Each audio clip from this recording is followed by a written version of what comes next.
किसी ने सच ही कहा है, दूसरों के साथ किया हुआ छल बर्बादी के सारे रास्ते खोल देता है। अगर आप किसी के साथ गलत करते हैं तो आपके साथ भी गलत होगा। उस समय यह बात हमें समझ नहीं आती है, लेकिन देर से ही सही कर्मों की सजा जरूर मिलती है। आप इससे कभी बच नहीं सकते। जो आपने किया है उसका अंजाम आपको हर हाल में भोगना ही पड़ेगा। और यह कहावत कितना सही है, ये हम इस कहानी के द्वारा समझेंगे।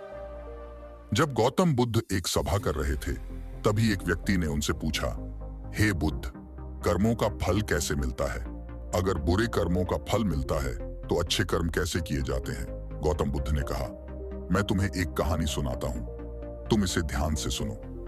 महात्मा बुद्ध अब अपनी कहानी की शुरुआत की। बहुत समय पहले की बात है। रामू और श्यामू नाम के दो भाई एक गांव में रहते थे।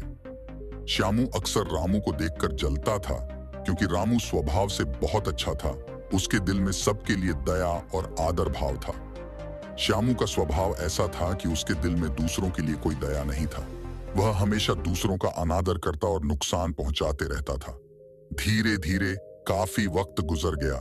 रामू श्यामू के माँ बाप इस दुनिया में नहीं रहे। रामू ने खूब अच्छे से उनका अंतिम संस्कार किया। वह गांव वालों को भोजन के लिए आमंत्रित किया और ब्राह्मणों को दान दक्षिणा देकर विदा किया। वह हर साल अपने माता पिता की बरसी पर ब्राह्मणों को भोजन कराता और दान देता। ये सब चीजें श्यामू को पसंद नहीं आती थी और वह रामू से जलते रहता था।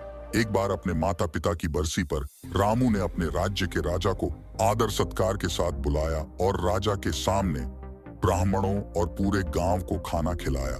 ब्राह्मणों को दान भी दिया ताकि उसके माता पिता स्वर्ग में खुश रह सकें।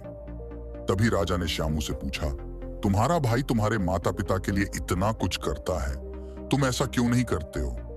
क्या तुम्हें यह समझ नहीं आता कि तुम भी अपने माता पिता के लिए कुछ कर सकते हो? श्यामू ने कुछ नहीं कहा और चुपचाप वहां से चला गया। उसे गुस्सा आ रहा था, क्योंकि राजा ने उसकी बेइज्जती की और वह रामू से अपने अपमान का बदला लेने का सोच रहा था। अगले दिन ढोंग करना शुरू करता है। नगर के सामने जोर जोर से चीखने लगता है, मेरे माँ बाप मेरे सपने में आए थे। वह स्वर्ग में खुश नहीं है कि कोई वहां जाकर उन्हें खाना बनाकर खिलाएं, वो तभी खुश रहेंगे। उन्होंने मुझसे सपने में कहा था, रामू को मेरे पास भेज दो। वह उनकी बहुत सेवा करता है, वह इसके साथ बहुत खुश रहेंगे। राजा कहते हैं, यह तो अच्छी बात है, लेकिन इसके लिए तो रामू को मरना पड़ेगा। रामू को यह सब समझ आ गया था कि यह सब केवल उसे फंसाने की चाल है, लेकिन वह फिर भी कहता है, चलो इस बहाने सेवा करता हूं। और उसने मरने के लिए तैयारी करना शुरू कर दी। वह राजा से कहता है, महाराज, आप अगले दिन नदी किनारे एक नाव का बंदोबस्त कराए। मैं नाव से कूदकर नदी में अपनी जान दे दूंगा और फिर स्वर्ग में जाकर अपनी माँ बाप की सेवा करूंगा। राजा ने कहा, ठीक है, अगले दिन इन सभी चीजों की व्यवस्था कर दिया जाएगा। रामू नदी में कूद जाता है और सारे गांव वालों को पता चल जाता है कि रामू अब इस दुनिया में नहीं है। अब वह स्वर्ग की ओर चला गया है, माता पिता की सेवा करने के लिए। श्यामू बहुत खुश था कि उसका इकलौता भाई दुनिया में नहीं रहा। जो भी जमीन है अब वह सब मेरा है, मैं ही इसका मालिक बनूंगा।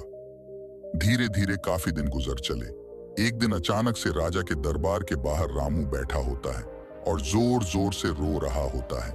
राजा के सिपाही उसे दरबार में ले जाते हैं और पूछते हैं, यह चमत्कार कैसे हुआ? तुम जिंदा कैसे हो? तब रामू बताता है, मैं स्वर्ग में गया था, मैंने देखा मेरे माँ बाप अभी भी खुश नहीं है। वो मेरे पर गुस्सा हो रहे थे और कह रहे थे, तुम्हें तो खाना बनाने भी नहीं आता। तुमसे अच्छा तो श्यामू है जो तुमसे अच्छा खाना बना लेता है। तुम जाओ और उसे भेज दो।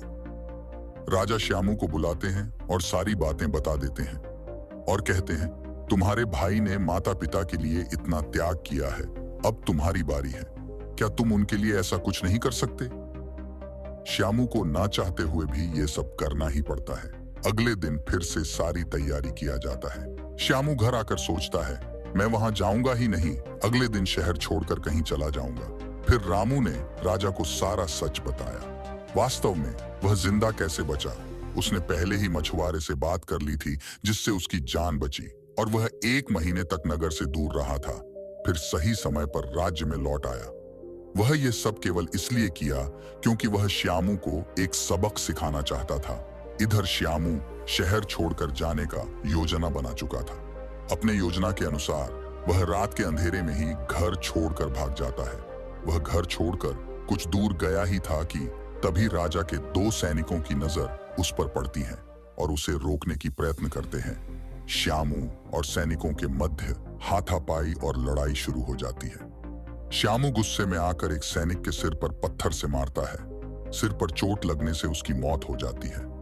यह सारी बातें जब राजा को पता चलती है, वह श्यामू को माफ करने वाले ही थे। अब वह और गुस्सा हो जाते हैं श्यामू पर और क्रोध में आकार मृत्युदंड सुना देते हैं। अगली सुबह उसे नाव से धक्का देकर मारने का आदेश जारी कर दिया जाता है। उसको उस आखिरी समय पर अपनी गलती का एहसास होता है कि जिंदगी के अंतिम वक्त में भी उसने लोगों का बुरा ही किया। उसे भी अपने जीवन के आखिरी पलों में गलती कहानी खत्म होने पर गौतम बुद्ध उस व्यक्ति को समझाते हैं, कर्मों का फल ऐसा ही होता है। बुरे इंसान को आखिरी वक्त तक सही और गलत का पहचान नहीं होता। जिंदगी ऐसे ही नहीं चलती।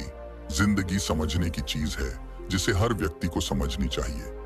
फिर महात्मा बुद्ध ने बोला, अच्छे कर्म को बनाने से पहले हमें इस बात पर ध्यान देने की जरूरत है कि आखिर अच्छे कर्म बनने का पहला पड़ाव क्या है। मनुष्य के द्वारा किए जाने वाले सभी कर्म उसके विचारों से बनते हैं। हमारी सकारात्मक या नकारात्मक सोच विचारों को जन्म देती है और वही विचार कर्म बनाते हैं। इस तरह सोच सकारात्मक होने पर ही अच्छे कर्मों का निर्माण हो सकता है। फिर उस व्यक्ति ने पूछा, पाप का फल कब मिलता है? तब महात्मा बुद्ध ने कहा, पाप का फल किए गए कर्म पर निर्भर करता है। अगर आप किसी के साथ गलत करते हैं तो आपके साथ भी जरूर गलत होगा। जब तुम दूसरों के लिए अच्छा करते हो तो बदले में तुम्हारे साथ भी अच्छा होता है। जब तुम किसी दूसरे का बुरा करते हो और तुम्हें लगता है कि तुम्हारे साथ बुरा नहीं होगा, यह भी हो सकता है उस वक्त तुम्हारे साथ कुछ बुरा ना भी हो, लेकिन कभी न कभी इसका हर्जाना तुम्हें भुगतना ही पड़ता है। इसलिए तुम्हें किसी के साथ बुरा करने का कोई अधिकार नहीं है, क्योंकि कर्मों का फल कभी न कभी मिलता जरूर है। इस कहानी से हमें यह शिक्षा मिलती है कि हमारे कर्मों का फल हमेशा हमारे साथ रहता है। अच्छे कर्म हमें सुख और शांति देते हैं, जबकि बुरे कर्म हमें पछतावा और दुख देते हैं। का एहसास होता है, पर वो कहावत तो सुनी होगी, अब पछताए होत क्या जब चिड़िया चुग गई खेत, और पछतावे के साथ उसे अपनी जान से हाथ धोना पड़ता है।